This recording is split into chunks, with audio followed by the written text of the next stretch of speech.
नाज़िन सिंधी अदबी संगत शाख झोल जे मेज़बानी हेठ शायर अब्दुल कादिर मासूम सांघड़ाई जे 20वीं वरसी मल्हाई वई। तकरीब में शायरनि अदीबन ऐं सहाफ़िन शिरकत कई।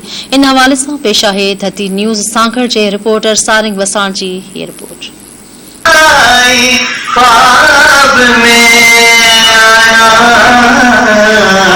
सांगड़ जिले के अदबी उफ़क़ के रोशन सितारे अब्दुल कादिर मासूम सांघड़ाई की 20वीं वरसीअ की तकरीब सिंधी अदबी संगत झोल शाख पारां डिस्ट्रिक्ट काउंसिल हॉल सांगड़ में मुनक़द कई वई, जैमें सांगड़ जिले के कुंड कुड़च मां अदबी शायरन अदीबन सहाफ़िन वडे अंग में शिरकत कई।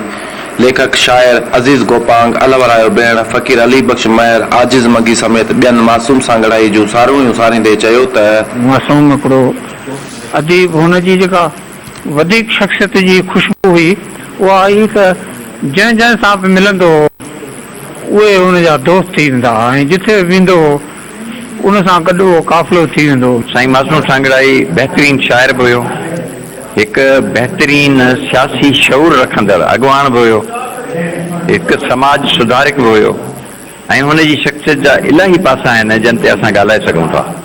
को बि माण्हू पंहिंजे दौर में केॾियुनि बि मुश्किल हालतुनि में को बि धरती सां वाॻियल रहण जे वचन सां को कमु करे थो त हुनखे ज़रूरु तारीख़ यादि करे थी। बहितरीन दोस्त, बहितरीन सलाहकार हो ऐं अल्लाह साईं हुनखे जन्नतुल फिरदौस में आला मक़ाम अता फरमाए।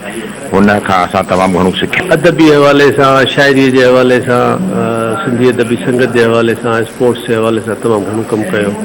पंहिंजे समाज में कुझु अहिड़ा माण्हू हुजनि था जेके पंहिंजे वजूद में पाण हिकिड़ी तहरीक हूंदा आहिनि। हिन समाज में पाण खे अहिड़नि माण्हुनि जी तमामु घणी ज़रूरत हूंदी आहे जेके समाज खे बहितर डायरेक्शन ॾियनि, बहितर शयूं सम्झाइनि। जे इलाइक़े सां हिकु शौर वारे इंसान हो, उहो सुठो शाइर हो ऐं भली ॻाल्हि त उहो सुठो इंसान हो।